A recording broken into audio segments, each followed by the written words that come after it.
Magandang oras po sa inyong lahat. Isang dakilang pribilehiyo at pagpapala mula sa Panginoon na muli tayong magkasama-sama sa programang Oras ng Pag-aaral. Kami po ay taus-pusong nagagalak na kayo'y makakasama namin muli sa makabuluhang pagtatalakay ng salita ng Diyos. Isang mainit na pagbati rin sa lahat ng ating mga masugid na tagapanood at tagapakinig dito sa YouTube at sa AWR 89.1.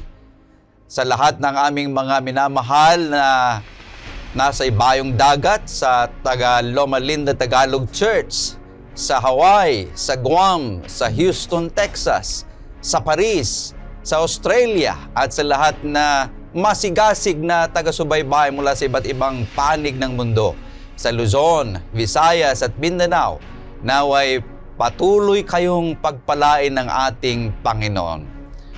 Sa programang ito, sama-sama nating bubuksan ng salita ng Diyos at ating pag-aralan ang mahahalagang aral na makakatulong sa ating pananampalataya at pamumuhay. Ang ating hangarin ay hindi lamang kalaman, kundi mas malalim pa na pagkakilala sa Panginoon at sa higit na pag-ibig sa Kaniyang mga pangako. Sa ating paglalakbay ng pag-aaral ngayong oras na ito, makakasama natin muli ang dalawang espesyal na panauhin na magbabahagi ng kanilang pananaw at paliwanag mula sa ating leksyon. Ang Ministerial Secretary ng Northern Luzon, Philippine Union Mission, si Pastor Marvin Diaz. Kumusta po kayo, Pastor Marvin? Mabuti po, Pastor Jules, Pastor Ray, at sa ating pong mga kaibigan, mga kapatid na sumasabaybay sa programang ito. Nawa, pagpalain kayo ng Panginoon at sa ating pag-aaral, maunawaan po natin ang biyaya at dakilang pangako ng ating Panginoong Hesus. At syempre, kasama din natin ang Sabbath School and Personal Ministries Director ng Southern Luzon, Philippine Union Mission, si Pastor Relino Urbi. Magandang oras sa inyo, Pastor Ray. Magandang oras, Pastor Jules, Pastor Marvin. Ganon din lahat ng mga nakikinig sa AWR at ganon din sa nanonood dito sa Oras ng Pag-aaral. Purihin ng Panginoon Diyos. Kumusta kayo dyan, mga kapatid? Kayo po sana ay patuloy na masigasig na nakikilahok sa gawain ng ating Panginoon Diyos. Maraming salamat po.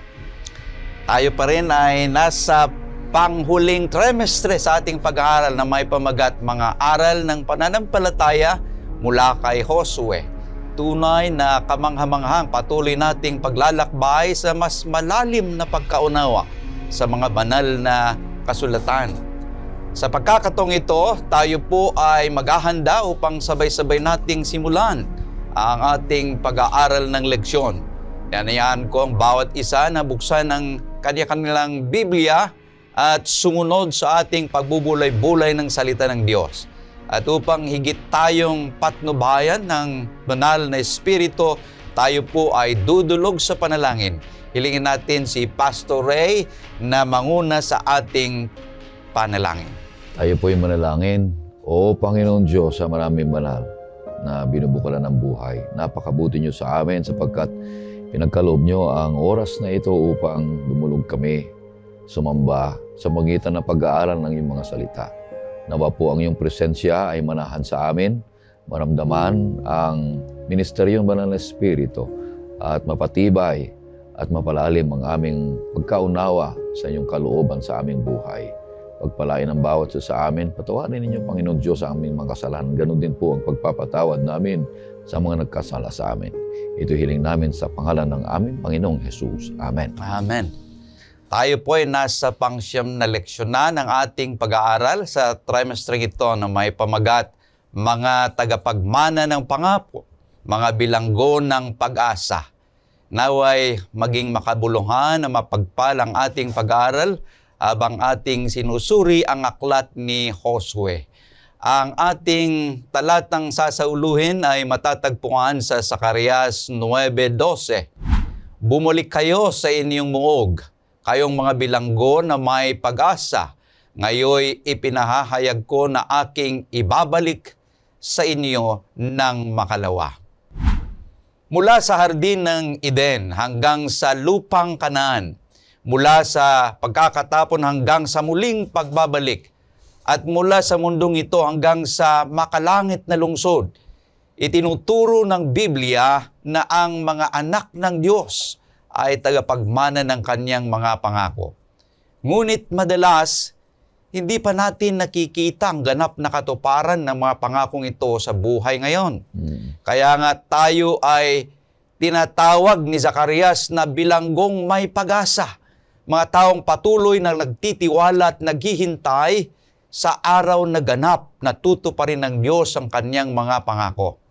Kaibigan, pagbulay-bulayan natin ang 3 punto na ating makikita sa ating leksyon. Nag-uumpisa ang lahat ng mga ito sa letrang P. Ang unang P ay promise, ang pangalawang P ay possession, at ang panghuling P ay prospect. Isa-isahin po natin ang 3 mahalagang puntong ito sa oras na ito. Unahin natin ang unang punto, promise.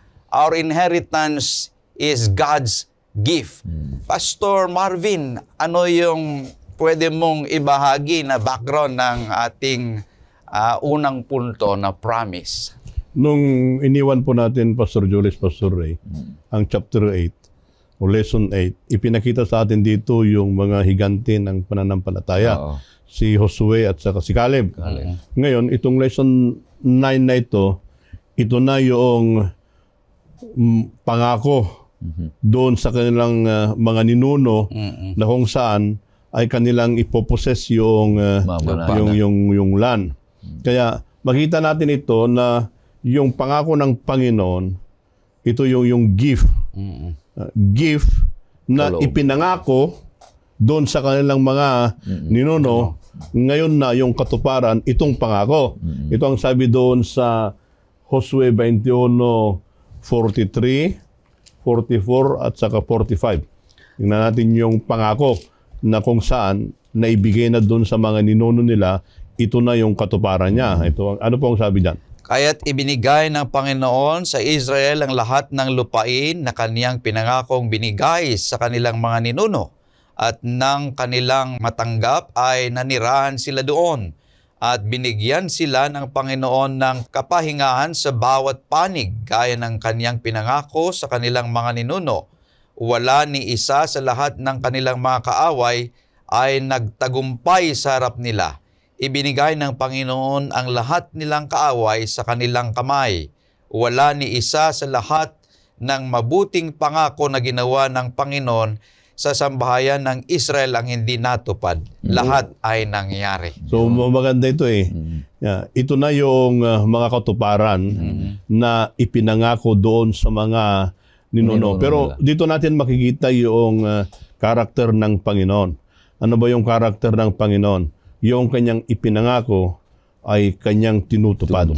So, it is a display of God's faithfulness doon sa anak ng Israel. Kaya, ganun din yung makikita natin dito na isang pangako. Kaya, bawat tribe na nagkaroon na sila ng mga settlement. At itong mga tribe na ito ay naging mapayapa na sila. Di ba? Mapayapa na kasi sinubdyo nila yung kalakawin nila. Pero ito na, it's not their might. But it's the deliverance coming from God. Kaya naging ear. Di ba sila yung tagapagmana. Yan. Kaya ganon din sa atin, kunyari, sa ating kapanahunan, yung Israel na natanggap na nila yung kanilang mana, the promised land. Nakapasok na sila. Now, to us, yung sa ating kapanahunan, ano naman yung promise na yon na ating tatanggapin? Now, ito, masusupo ito sa Roma 8:17. Para makita natin yung comparative study, itong ating lesson. No, sila they possess the literal land, the land of Canaan, but now ano naman yung ating ear diyan, yung mamanahin natin. At kung mga anak ay mga tagapagmana rin, mga tagapagmana ng Diyos, at mga kasamang tagapagmana ni Kristo, kung tunay ngang nagtitiis tayong kasama niya upang tayo luwalhati namang kasama niya. Oh, di ba maganda? Tayo rin ngayon yung tagapagmana doon sa promise na naibigay. Kaya pag titignan natin itong ating lesson, maganda eh. Ito ay gift. Yung pangako, Kaloob. Oo. ito ay gift, kaloob ng Panginoon. At dito, for how many generation, ito na yung fulfillment doon sa promise na ibinigay ng Panginoon sa mga ninuno nitong Israel na ito. Ang ganda yung pangakong yan. Pastor Marvin, Pastor, gusto kong, ang Panginoon kasi pag siya ay nangako, gusto niyang talagang tapat siya, sabi, na kanyang tuparin. Dito sa bandang punto, ibang punto ay, yung pangako ay dinescribe ng Panginoon Diyos kung ano yung pangakong yun, kung anong nilalaman yung pangakong yun. Basahin natin kung anong itsura sa Exodus 3, verse 8. Kasi ito'y ipinangako ng Panginoon Diyos nung nasa Ehipto pa sila, di ba? Anong sabi doon? Ako'y bumaba upang iligtas sila mula sa kamay ng mga Ehipsyo at upang sila'y dalhin sa isang mabuting lupain at malawak mula sa lupaing iyon sa isang lupaing dinadaluyan ng gatas at pulot sa lugar ng mga Kanenyo, Heteo, Amorio, Pereseo, Hebeo at Jebuseo. Kita mo. So yung lupang ipinangako ng Panginoon Diyos na kanyang tinupad, na kanilang tinatamasa, ay dinescribe naman ng Panginoon Diyos kung ano yung klaseng lupa yon. Ang sabi niya, maluwang at puno ng dinadaluyan ng gatas at pulot. Napakaganda. So meron kayong desire na gusto mang makamit yung pangako ng Panginoong Diyos na yan. At alam natin na tinupad niya dahil tinupad niya doon sa Numbers 13. Tingnan mo, Pastor, 27. Kung papaano kasaya yung mga Israelita noong tinupad ng Panginoong Diyos, na pinatikikman ng Panginoon Diyos kung ano yung klaseng lupa meron. Tingnan mo. Kanilang sinabi sa kaniya, kami ay dumating sa lupang iyon na kung saan ay sinugo mo kami. At tunay na iyon ay dinadaluyan ng gatas at pulot. At ito ang bunga niyon. So, itong mga ito, report na yung mga spies nung pumunta sila doon sa lupain. So, nung nakita nila kung gaano kayaman, kaprogreso, kalago yung lupang iyon, ay tuwang-tuwa sila na bumalik, na dala-dala ang mga bunga sapagkat yung salitang flowing with milk and honey, hindi naman talaga yun ay dumadaloy ng gatas, Pastor, at saka pulot, kundi ito'y abundant, punong-puno ng mga pagkain. Fertile land. Fertile land itong lupang ito. Kaya yung pangako ng Panginoon Diyos, napakahalaga sapagkat tinutupad niya kung ano yung sinasabi niya. Yun ang Diyos natin na pinaglilingkuran at sinasamba. Diyos na tinutupad niya kung ano yung pangako niya sapagkat tapat siya sa kanyang mga salita. Kaya lang, patuloy tayong nagtitiis, Pastor, di ba? Hindi naman kaagad-agad yung lupang yan ay naibigay. Katagal-tagal na hinintay nila . Maraming mga henerasyon. Ganon din yung sinabi ng Pastor Marvin na yung pangako ng Panginoon Diyos sa langit ay maraming mga taong naghintay dyan. Hanggang ngayon, namatay na yung mga nagsasabing sana ay makakarating kami. Pero hinihintay, nandun pa sila sa libingan ngayon. At hinihintay pa rin natin. Ang isang magandang punto doon ay tapat ang Diyos at ganun din maging tapat tayo sa isa't isa. Ang mahalaga pa doon, Pastor, ay gusto ko yung malaman natin yung kahalaga ng lupa. Bakit lupa? Gaano pa kakahalaga yung lupa? Ng lupa na ipinangako. Kasi ang tinitingnan natin dito, yung ipinangakong lupa ay napakahalaga sapagkat sa Deuteronomy 1:8, sabi niya, Pastor, tingnan mo dito, kung gaano kahalaga yung lupa na ipinangako ng Panginoon Diyos. At ganoon din kahalaga yung lupa na ipapangako sa atin, pinangako sa atin ng Panginoon Diyos sa langit na bayan. Tingnan ninyo, nilagay ko na ang lupain sa harapan ninyo. Pasukin ninyo at angkinin ang lupain na pinangako ng Panginoon sa inyong mga ninuno, kina Abraham, Isaac at Jacob, na ibibigay sa kanila at sa kanilang mga anak pagkamatay nila. Giti mo? So, yung kahalagahan ng lupa ay lubos na mahalaga sa kanila sapagkat ito'y simbolo, ito'y katuparan ng katapatan ng Panginoon Diyos. Tinatamasa na nila yung kaloob ng Diyos na lupa na para sa kanila. Ang pangalawa dito ay tanda ng kapahingahan. Pag yung lupang yan ay mahalaga sapagkat ito tanda ng kapahingahan nung nakarating na sila. Ayun sinabi na nakarating na nila, na-settled na nila, yung lupang yan ay pahinga na sila. At yung isa doon ay na mahalaga yung gusto kong pabasa mo, Pastor Jules, yung Deuteronomy 4:6-7. Ganun din yung may may simbolo para sa atin ito eh. Tuparin ninyo at inyong gawin sapagkat ito ang inyong magiging karunungan at kaalaman sa paningin ng mga tao na makakarinig ng mga tuntuning ito at magsasabi, tunay na ang dakilang bansang ito ay matalino at may pagkaunawa sapagkat aling dakilang bansa ang may Diyos na napakalapit sa kanila na gaya ng Panginoon nating Diyos tuwing tumatawag tayo sa Kanya. Yun. Sinasabi doon mga kapatid na ang kahalagahan ng lupang yun ay pinangako ng Panginoon Diyos sa kanyang katapatan ay nagsisimbolo o kaya ay nagsasabi sa kanila na yung lupang yun ay dambana ng pagmimisyon, na magiging liwanag sila, na mga nasyon sa kanyang kapaligiran, sa paligid ng nasyon ng Israel, nagsasalita ang mga taong yan na yan, lupang yan, kung gaano kahalaga ang lupang yan, ganyan din kahalaga ang mga tao na magliliwanag ng kaligtasan na meron silang Diyos na pinaglilingkuran at sinasamba. Kaya yung unang punto pa lang napakahalaga. Okay. Pangako na kaloob ng Panginoon Diyos ang lupang ito. Meron din ako nakita, Pastor Red, Pastor Marvin, dito sa ating pinapag-aralan na pangako. Ito ay yung sinasabi natin na handog ng ating Panginoon. Nag-umpisa pa sa hardin ng Eden. Ito ay ibinigay ng Panginoon. But sin turned the gift into grief nung sila ay nagkasala. Kaniya't ayong lupa, the land was cursed and they were cast out. Yun yung nangyari.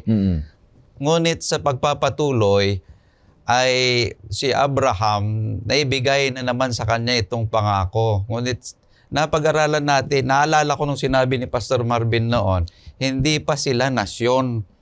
Si Abraham, isang family, hindi pa kaya na kunin yung pinangako na lupa. At ang lupang ito ay sinasabi na covenantal, hindi conditional.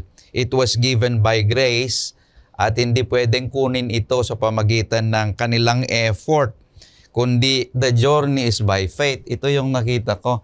Yung paglalakbay ng mga Israel, hindi sa pamagitan ng kanilang lakas, kundi sa pananampalataya sa ating Panginoong Diyos. Para bagang yung promised land was like a down payment of heaven na ibinigay sa kanila. It was granted freely, but received only through faith.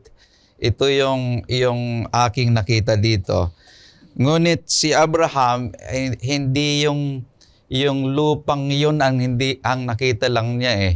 Meron pang sinasabi sa Hebreo na yung lupa na hindi man niya makita pa sa hinaharap, yun yung kanyang inaasam-asam na ibibigay ng ating Panginoon, yung final promised land na hindi ito yung Kanaan, but yung babaguhin ng Panginoong Diyos na lupa, na ito yung kanyang inaasam-asam na pupuntahan na ipinangako ng ating Panginoong Diyos. Kaya pag titignan natin, along the way, yung gift na ito is like the grace of God. Na salvation cannot be possessed by our own. It's only in the merit of Christ. Yeah. So ganun din eh. Itong possession of the land is not their own might. Yeah. Pero ito rin, iyon ay sa tulong ng Panginoon. So makita natin dito na even in the Old Testament times, the possession of the land, the salvation is only in Christ through grace by faith. Yun yung strand na itatak doon eh. Kaya yung kaligtasan is a gift. Not by works. Yeah. Ito yung nakita natin na ito naman, they are a small nation, but without Christ, they cannot subdue the land of Canaan. So it's always by grace. Oo. Na kung saan ay na possess nila itong land of Canaan. Tama yun. Yung parang nakikita ko yung unang punto ay ito'y isang paraan ng pagliligtas ng Panginoon Diyos. Ito yung justification, parang justification, Pastor Marvin. Ito yung lupa. Walang kondisyon itong lupa. Basta ibibigay sa iyo by grace na hindi ka karapat dapat. Tapos na, ginawa na lahat ng Panginoon Diyos ng paraan para magkakaroon ka ng kaligtasan. Tanggapin mo lang ito. Ganon din ang mga Israel. Tanggap na ito. Hindi nila pinaghirapan ito ng lubusan. Ang Panginoon Diyos nga, nung nakaraan Panginoon Diyos ang lumaban sa kanila. Lahat naman yan. Ang nag-initiate, ang Panginoon Diyos lahat. Wala silang kakayanan. Pero, ang Panginoon Diyos, ibinigay pa rin yung lupang yun. Sapagkat ipinangako niya at tapat siya sa kanyang pangako. Ganon din tayo sa kaligtasan, mga kapatid. Amen. Napakaganda yung unang punto nating pinag-aralan. Yung pangako na lupa ito ay handog ng ating Panginoong Diyos. Ganun din ang kaligtasan. Pupunta na po tayo sa pangalawang punto ng atin pong pinapag-aralan. Ang pangalawang punto ay possession. We live as stewards of His promises. Pagkatapos na pinangako, ay kanilang aariin na yung lupa. Ano yung ating mapapag-aralan dito, Pastor Marvin, na punto? Pag tingnan natin dito, Pastor Joel, Pastor Ray, yung possession, dapat sila ay maging steward. Yun yung kanilang gagawin doon sa lupa. Pero may hamon dito Napossess na nila yung land, pero ang problem, hindi pa nila nakuha lahat. Then paano sila maging steward? Tingnan nyo, chapter 18, 2 and 3 sa book of Joshua. Mayroon pang natitira Kaya sabi ni Joshua, bakit nagtira pa kayo? Tingnan nyo, pakibasa Pastor. May nalalabi pang 7 lipi sa mga anak ni Israel na hindi pa nababahagian ng kanilang pamana. At sinabi ni Josue sa mga anak ni Israel, hanggang kailan kayo magpapakatamad na pasukin ang lupaing binigay sa inyo ng Panginoon ng Diyos ng inyong mga ninuno? Meron pang natitirang 7. Sabi na doon, bakit anong ginagawa nyo? Bakit matamad kayo? You go and possess the land. Kaya, pag titignan natin ito, yung point, Pastor Jules, ay naibigay na, precision naibigay na yon. Pero anong ginagawa nyo dito? Pag titignan natin, a good steward is a good manager. Yeah. Sabi nila doon, bakit matamad kayo? Di ba yun ang paggamit doon? Bakit tamad kayo? Ba't kayo nandito? Kunin nyo na. Kaya pag titignan mo natin, ay they need to claim the promise. They need to occupy what is being given to them. Kaya pag titignan natin ito bilang isang mananampalataya, maganda itong lesson natin, Pastor Jules. Kanina, tinignan natin yung concept ng salvation. Ngayon naman, yung concept ng stewardship. Di ba? Kaya, ang good steward pala dito ay you need to possess the land. You manage properly. Bakit may mga territory pa na hindi nyo na-subdue? You need to go there and occupy and manage it properly.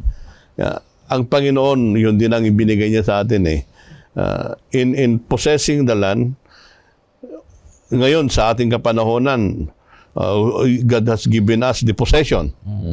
Yung pag-aari, right? Oh. Yung possession, Angkinin. Ariin. pag-aariin natin, pag-aari doon. So, ang sabi ng Panginoon, you manage it properly. Yeah. Then, by managing it properly, then you should be a blessing to other. That's how the way we subdue. Ang isang mananampalataya, dapat yan ay maging isang good steward Katiwala. para yung tao makikita nila nagiging blessing ka. Kaya yung di ba yung promise ni Abraham na you will be a blessing. Sa mga nation, sa mga tao, yun yung promise kay Abraham. Yun din ang promise doon sa mga Israel. Now, sa kapanahonan natin ngayon, being a good steward, maging blessing din tayo sa iba. Oh.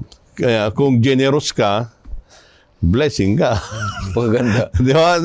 Ganun lang yun eh. Pero pag madamot ka, Generous ka. pag namatay ka, walang sasama sa'yo. Di ba? Kaya yung possession, maganda ito eh. The possession is living as steward of God. Yan. Kaya nakikita natin na the principle of stewardship ay hindi lang na tinuturo natin ngayon. Yung COP bang tawag doon? COP. Sa kapanahonan noon, naituro na ito. Yan. We are just sinasalin yung mga katotohanan na principle na akma doon pa sa kapanahonan ng Israel na ito, Pastor Ray. May nakikita akong ibang anggulo, Pastor Jules, Pastor Marvin. Di ba yung unang punto ay promise. Pinangako niya yan. So, ibinigay niya na walang kondisyon kasi tapat siya sa pangako niya. Ibinigay niya walang kondisyon. Magpakabait kayo muna. Hindi. Kalukuhan nga kasamaan nga napakaraming mga reklamo sila, di ba? Pero ibinigay pa rin. Yung pangalawa, possession na. Sabi niya, nandun na sila. Yun ay may kondisyon. Kung gusto nyong manatili dyan, bilang isang bayan, bilang isang nasyon, kung gusto ninyong manatili dyan, may kondisyon. Saan? Anong kondisyon? Kung paano kayo maging katiwala. Mabait, mabuti, tapat na katiwala. Yun ang pinakamaganda. Meron pa kung paano magiging mabuti at mabait na katiwala. Sinasabi dito, Pastor Jules, badahin mo dito sa Deuteronomio 4:1. Kasi sinasabi dito yung mga kondisyon ng magiging tapat na katiwala.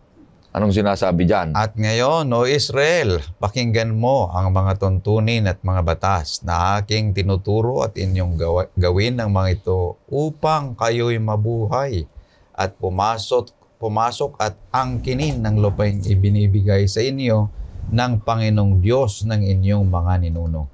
You see? Pakinggan nyo at gawin ninyo, tuparin ninyo ang mga batas, alituntunin, upang kayo'y manatiling angkinin ang lupang ito. Ganon din tayo bilang espiritual na buhay. Manatili tayo sa Diyos sa pamamagitan ng katapatan, pero may mga dapat nating sundin na mga batas. Ganon din yung sanctification di ba? Yung unang sinasabi ko kanina, justification yung una. Pangalawa, sanctification. Yung mga taong gustong mapabanal ang buhay ay marunong tumupad sa usapan ng mga batas ng ating Panginoon Diyos. Ano pa sinasabing kondisyon dyan? Leviticus 20:22. Ito'y isang babala sa atin. Leviticus 20:22. Anong sabi niya? Tuparin ninyo ang lahat ng aking mga tuntunin at mga batas at gawin ninyo ang mga iyon upang huwag kayong isuka ng lupain na aking pagdadalhan sa inyo na inyong tatahanan. Yan. So, kung hindi ka tapat doon sa ibinigay na pangako, kung hindi ka tapat doon sa katiwala, sabi ni Pastor Marvin, bilang isang katiwala sa lupa na ipinagkatiwala at mabuhay ka at ayusin mo, yan, ay isusuka ka. Alam nyo ng kondisyon yan, di ba? Isinuka ng Panginoon Diyos, isinuka ng lupa, ang Israel na yan, saan dinala? Sa Babylonia. Dahil hindi sila naging tapat sa mga kondisyon na ito. Ang pangatlo dito ay not for sale, hindi pwedeng ibenta. May mas magandang ipapaliwanag ng Pastor Norbin niya. Hindi pwedeng ibenta at kailan ito babalik. Di ba? Pero ang napaganda dito, Pastor Jules, doon sa Deuteronomio 6:3, ito yung magandang bunga ng pagiging tapat, ng pagiging katiwala ng Panginoon Diyos na tapat na alagaan ang lupang yan at saka sundin ang batas ng Panginoon Diyos. Kaya't pakinggan mo, O Israel, at iyong gawin upang ang lahat ay maging mabuti sa iyo at upang kayo'y lalo pang dumami na gaya ng pinangako sa iyo ng Panginoon ng Diyos ng iyong mga ninuno sa lupaing dinadaluyan ng gatas at pulot. Wow! So, ibig sabihin, kung ikaw'y maging tapat, nakatiwala at ayusin mo, maging mabuti ka, anong sabi dyan? Ikaw ay maging mabuti at dumami. Ano yung ibig sabihin ng dumami?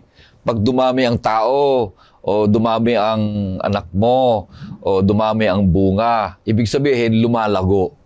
Nagiging abundance, mga kapatid. Tayo, kung tayo ay patuloy na maging tapat, nakagaya ng kondisyon ng Panginoon Diyos sa mga Israelita nung unang panahon. So, mayroong inilalarawan ito sa ating buhay Kristiyano, Pastor Marvin. Kaya pag titingnan din pa ating pastor, yung binasa mo kanina, ginabi yung great nation doon eh.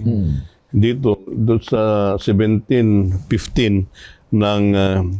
ng Josue, ginabi din yung great nation doon eh.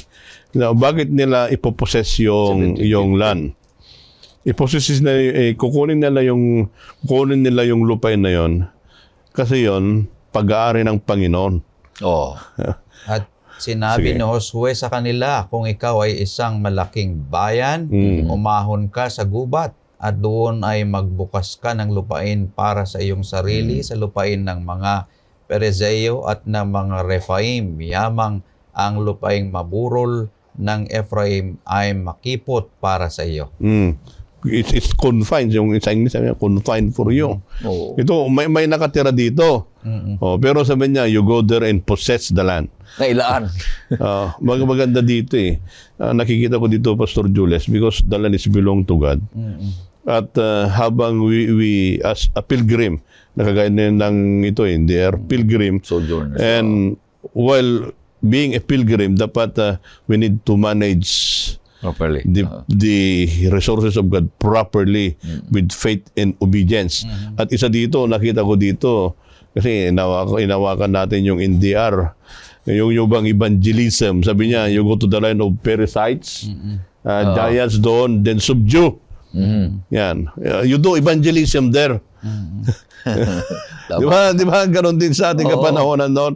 It's not only managing the property of God, but it's introducing God to the people na hindi naniniwala sa Kanya. And that's also part of stewardship. Yung susugan ko yung sinabi ni Pastor Marvin, doon sa buhay Kristiyano, di ba? Ibinigay na regalo, tinanggap mo. Kagayan sila, ibinigay na nila ng Panginoon Diyos yung lupa. Tinanggap nila yung lupa. Pero meron pa silang labanan. Meron pa lang isubdue, sabi. Meron pa silang dapat ayusin. Ganon din ang buhay Kristiyano. Tinanggap natin ang kaligtasan. Tapos, yung kaligtasan na yun ay patuloy nating lumalago sa pamamagitan ng pagtupad ng mga kautusan ng Panginoon Diyos at labanan ang mga tukso sa buhay. So, ang mga Israel, nung pinoses nila, inangkin nila, nung nandun na sila sa bayang Kanaan, meron pa silang mga dapat gawin na labanan at pagtagumpayan. At para tuluyan nilang maangkin ng kumpleto yung lupang yon. Ganon din buhay Kristiyano, yung sanctification ng buhay natin. Diba? Meron tayong mga nilalabanang mga tukso sa buhay. Meron tayong dapat pagtagumpayan na magwagi tayo sa mga kasalanan na araw-araw tayo magtagumpay sa pamaraan ng yung sinasabi natin, biyaya. Pagpapatawad ng Panginoon Diyos na tayo lumago bilang isang Kristiyano na magiging patuloy na sa katwiran at kabalanan ng ating Panginoong Jesus, Pastor. Napakaganda yung atin pong pinapag-aralan sa pangalawang punto na possession. Yung una kanina, ipinapaalala sa atin na yung salvation is a gift. Just like the land is a gift, yung salvation naman ay gift. Na kung saan yung gift na ito ay hindi po trina-transfer, kundi entrusted to us. Kung minsan kasi ay gusto natin na Sa atin na. sa atin na. Angkinin na talaga. Angkinin oo. na. Pero hindi, ito ay entrusted sa Maging atin. sa'yo na. Hindi. Kanya kung entrusted sa atin, kailangan na ito ay ating bantayan. Tayo ay may responsibilidad yung possession na ito. The land was fruitful, but its enjoyment depended on obedience. So kahit na fruitful yung land, kung hindi mo naman itil, hindi mo naman alagaan, ay hindi mo gawin yung Bungkalin. dapat mong gawin bilang isang Ganun din. isang manager ay hindi mangyayari na maganda.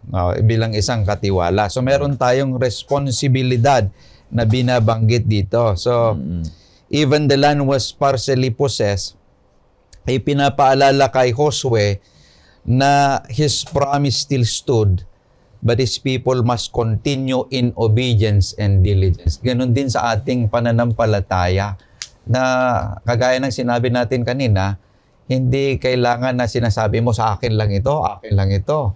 Kailangan mo rin na ibahagi sa iba kasi hindi sa iyo yun. Yun ay sa Panginoon. God gave the blessing to you so that you become also a blessing to other people. So, tayo'y pupunta na sa pangatlong punto na atin pong pinapag-aralan. Una, nakita natin ng promise. Pangalawa, possession. Ay darating na tayo dito sa panghuling punto, prospect. We await the final restoration in Christ. Ano itong panghuling punto natin, Pastor Marvin? Tingnan natin, maaba yung ating talakayan doon sa Pangalawa. doon sa promise, here the promise. Pero yung title ng ating lesson ay the Prisoners of Hope. Ano ba yung Bilanggo Prisoners ng of pag-asa. Hope? You know, kasi yung pangatlong point natin ay prospect while waiting for the final restoration. Pero ano ba yung Prisoners of Hope na yan? Now, pag titignan natin, sundan yung para makonkretize natin yung ating discussion kanina, ay tayo ay taga-heirs of the promise.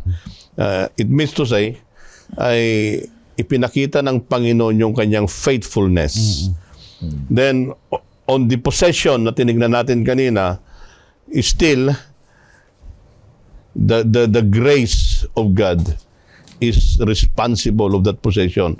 And we are only just a steward na inintrust sa atin yan.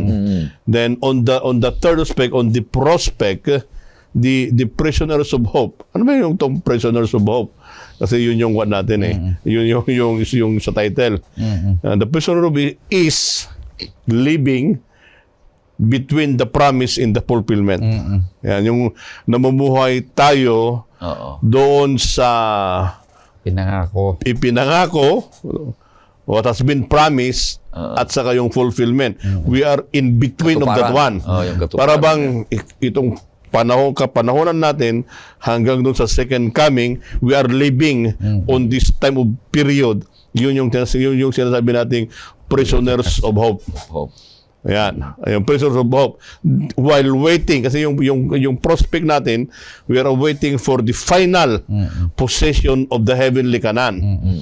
Kaya, pag titignan po natin, maganda po yung kuha natin na while living, pansinin po natin, ito po yung aking isang take-away na nakita dyan. While living on the prisoners of hope, between the promise and the fulfillment, between of that, some of us will experience hardship. Then, we experience the delay. So, bakit? Hindi naman delay yun. Pinatawag natin delay. But the coming of us is very precise. But times, there's the delay. There's the struggle. While inside the prison of hope, yan, while we journey on, minsan may mga struggle sa buhay natin. Yung mahal natin sa buhay ay namamatay sila, Oo. and so on, may sakit. Yeah, because but we are on the gap of the promise and the fulfillment. Ito yung reality na buhay ng isang mananampalataya. Bakit po gano'n? Kasi ito yun sa Hebreo, balikan muna natin yung Hebreo. Hebreo 11, 13 to 16. No, because we await for the final restoration of Christ. That's why we are prisoners of hope. At least prisoner ka ng pag-asa. Tama ba yung translation ko? Ang lahat ng mga ito Bilanggo sa ay pag-asa. namatay sa pananampalataya na hindi tinanggap ang mga pangako. Ngunit mula sa malayo, ang mga iyon ay kanilang natanaw at binati. Kanilang pinahayag na sila'y pawang mga dayuhan at manlalakbay sa ibabaw ng lupa. Sapagkat ang mga nagsasabi ng gayong mga bagay ay nagpapakilala silang ay naghahanap ng sariling bayan. Kung kanilang naalala ang kanilang pinanggalingan, nagkaroon sana sila ng pagkakataong makabalik. Ngunit sila ay nagnanais ng isang higit na mabuting lupain. Sa makatuwid ay ang makalangit. Kaya't ang Diyos ay hindi nahihiyang tatawaging Diyos nila sapagkat kaniyang ipinaganda sila ng isang lungsod. Maganda po to, Pastor Joris, Pastor Ray. Yung first premise niya doon sa 13, ang sabi doon, they all died in faith. At sila'y namatay. Sila'y namatay sa pananampalataya. Ngunit, hindi pa nila natanggap yung pangako. Pero afar off, sabi niya doon, having sent them afar off, nakita nila. Paano nila nakita yon? Sa pananampalataya. Kaya, sabi ko nga, we are living between the promise and the fulfillment.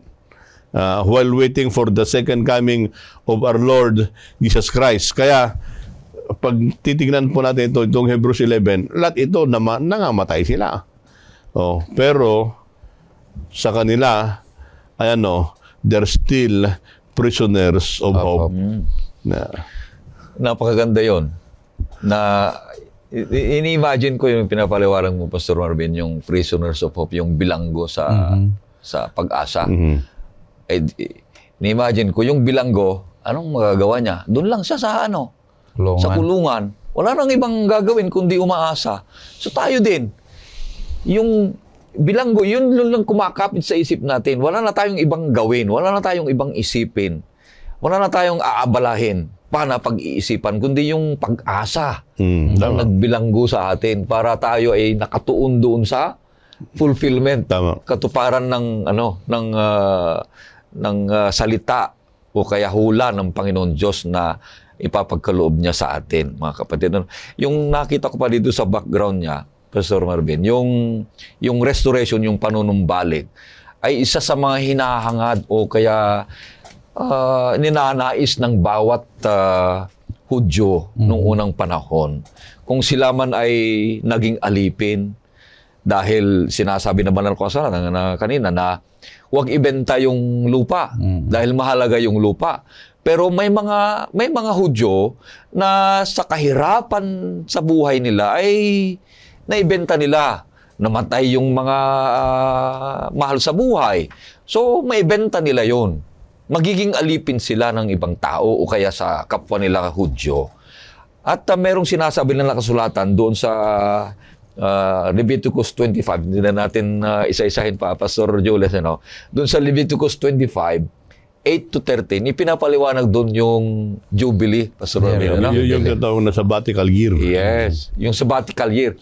Na yung ikapitong taon ay huwag nating bungkalin. Lahat ng bunga ay hindi natin pwedeng kukunin, kundi para sa mga mahirap. Yung naisangla, Oh, ibalik mo Ibalik doon sa may-ari. sa kanila. yes. Ayan, isa Yung yan. lesson la. Kailan? Sa ika-jubilee. 50th Ika-50 year. na taon. Yun yung lahat na naibenta mo, lahat na ari-arian mo ay maibabalik sa iyo sa pamamaraan ng yung sinasabing merong yung kinsman redeemer, pastor, no? Merong kamag-anak na bibili para sa iyo. Para sa ganon, mapapabalik sa iyo yung lupang iyon.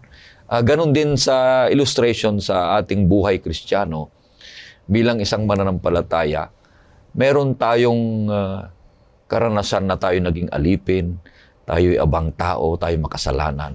Pero pagdating ng ating Panginoong Hesus, siya yung ating kamag-anak.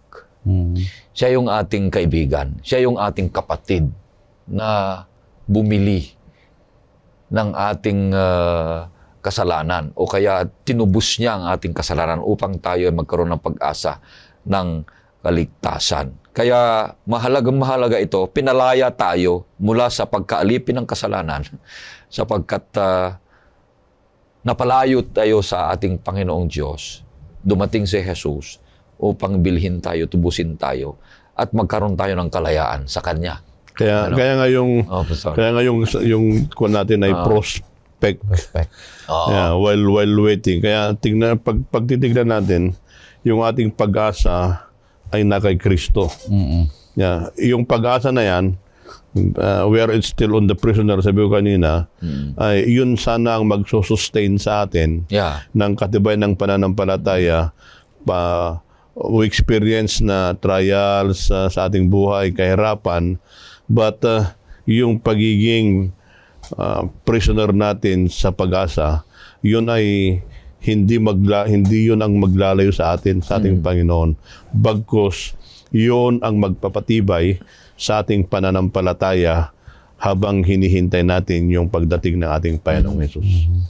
Tama yun kasi sinasabi na sa ating banal na kasulatan sa Bagong Tipan, pinakagustong-gusto kong mensahe ni San Pablo, yung 1 Corinthians 13:13, Pastor Jules, Pastor Marvin, na ang manatili dito ay yung pananampalataya, pag-asa, at pag-ibig. Pero ang kadakilaan sa lahat, sabi dito, ay pag-ibig.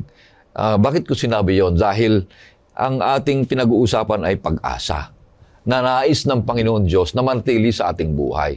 Kasi ang taong umaasa ay lumalakas, tumitibay. Hindi siya nawawala ng pag-asa, hindi siya nalulupaypay, hindi siya nadidistract.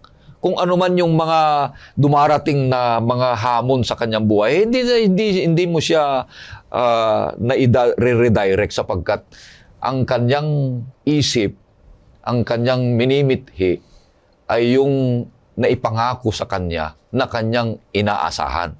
Gaya ng isang dalaga, di ba? Nung tayo ay nanliligaw, lalo ikaw, Pastor Jules, yung nanliligaw sa o yung nililigawan mo. Halimbawa ay gusto ka. Ipinangako mo na magbibisita ka sa kanya. Ay yung dalagang yun ay kung talagang umaasa, paghahandaan ka ng gusto, labis.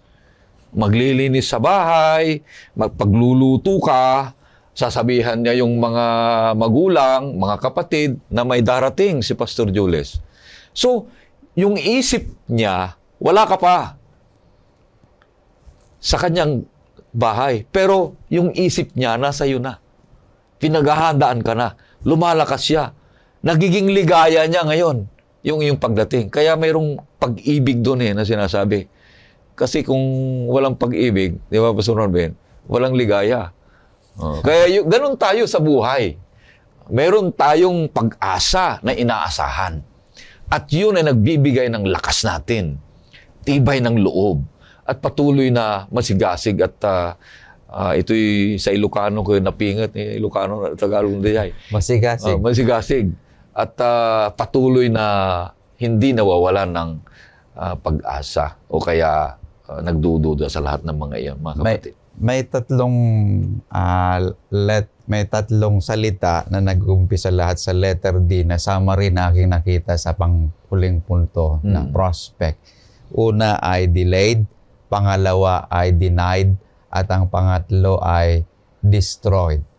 Ay yung pangako ng ating Panginoong Diyos may seem delayed. Oo. Kumbaga, sinabi nyo na kanina na maraming nangyayari sa atin dito sa lupa. Mga nagbibigay sa atin ng balakid, mga sakit. Ito yung mga parabagang wala namang Mga hamon sa buhay. mga hamon sa ating buhay. Ngunit ang lahat ng mga ito, sinasabi ay they never hindi ito yung nagbibigay sa atin na sinasabi na tayo'y denied. Kundi yung foreshadow ng ating Panginoong Diyos na pangako, yung Year of Jubilee na binabanggit ninyo kanina, ay yun yung nagpapakita sa atin na may darating na restoration, yung pinakadakilang katuparan ng pangako ng ating Panginoong Diyos na nangyari sa ating Panginoong Hesukristo, that He restore what sin destroys. Yun yung panghuling D. Yung kasalanan ay masisira na sa pamagitan ng ating Panginoong Hesukristo. Yun yung huling sinasabi na restoration. So tayo'y naghihintay sa ganap na pagpapanumbalik sa pamagitan ng ating Panginoong Hesukristo. So huwag tayong mawalan ng pag-asa. At bilang mga tagapagmana ng mga pangako at mga bilanggong may pag-asa, tayo ay nabubuhay sa pagitan ng natupad na at ng hindi pa natutupad, yung binanggit kanina ni Pastor Marvin. Yung ating unang punto na promise, ang ating mamanahin ay kaloob ito ng Diyos. Yung pangalawa na punto na ating pinag-aralan ay possession. Tayo'y namumuhay bilang mga katiwala ng kanyang pangako. At yung panghuli na punto ay prospect. Tayo naghihintay sa ganap na pagpapanumbalik kay Kristo. Kaya mamuhay tayong may katapatan, maging matalinong katiwala at puno ng pag-asa sapagkat ang Diyos na nangako ng Eden, Kanaan at ng bagong Jerusalem ay tapat na tutuparin ng kanyang mga salita. Mga kapatid, habang tayo'y patuloy na naglalakbay sa mundong ito, huwag natin kalimutan na tayo ay mga tagapagmana ng walang hanggang pangako ng Diyos. Maaring hindi pa natin nakikitang lahat ng katuparan ngayon. Ngunit ang ating pananampalataya ay patuloy na nagbibigay ng pag-asa. Kahit sa bawat araw, manampalataya tayo sa kanyang mga pangako, maging tapat sa kanyang layunin, at maghintay ng may kagalakan sa kanyang pagbabalik. Tumugon tayo ngayon sa tawag ng ating Panginoong Diyos na mamuhay bilang tapat na katiwala at mga bilanggong may pag-asa hanggang sa ating ganap na makamit ang kanyang pinangakong kaluwalhatian. Maraming salamat po sa ating mga panauhin na sina Pastor Marvin Diaz at Pastor Relino Urbi sa kanilang pagbabahagi ng kalaman at inspirasyon mula sa ating leksyon. Tunay na napakayaman ng ating naging pag-aaral ngayong araw. Gayon din kami po ay taus-pusong nagpapasalamat sa lahat ng nakibahagi at nakinig sa atin sa oras ng pag-aaral. Naway ang mga aral na ating natutunan ay maging gabay sa ating pang-araw-araw na buhay. Magpalalim sa ating pananampalataya at magbigay ng pag-asa sa ating lahat. Tayo po ay makikinig ng isang tanging bilang. Pagkatapos ay hilingin natin si Pastor Marvin na pangunahan tayo sa panghuling panalangin.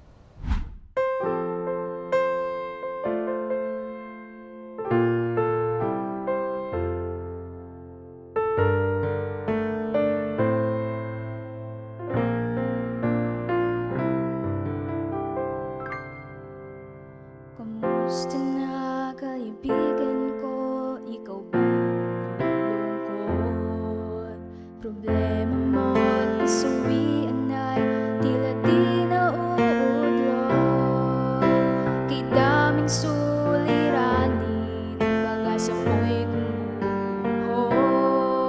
Para bang ika'y mawawala, ngunit siya'y di sumusuko. Si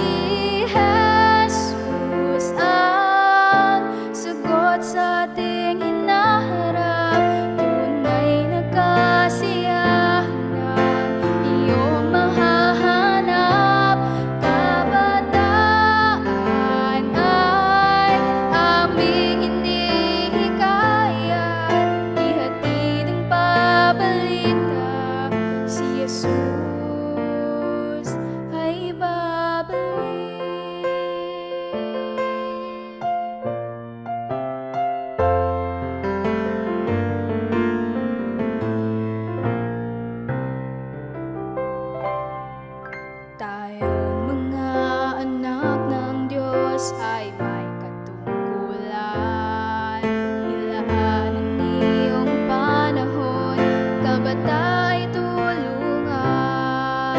Kay daming suliranin, sino ang manguna? Abutin ang bawat sulok hanggang sa dulo ng mundo. Si Jesus ang sagot sa ating hinaharap. Tunay na kasiyahan ang iyong mahahanap. Kabataan ay aming hinihikayat, ihatid ang pabalita. Si Jesus ay babalik. Si Jesus ang sagot sa ating hinaharap. Tunay na kasiyahan ang iyong mahahanap. Kabataan ay aming hinihikayat, ihatid ang pabalita. Si Jesus, si Jesus, si Jesus ay babalik. Ihatid ang pabalita. Si Jesus ay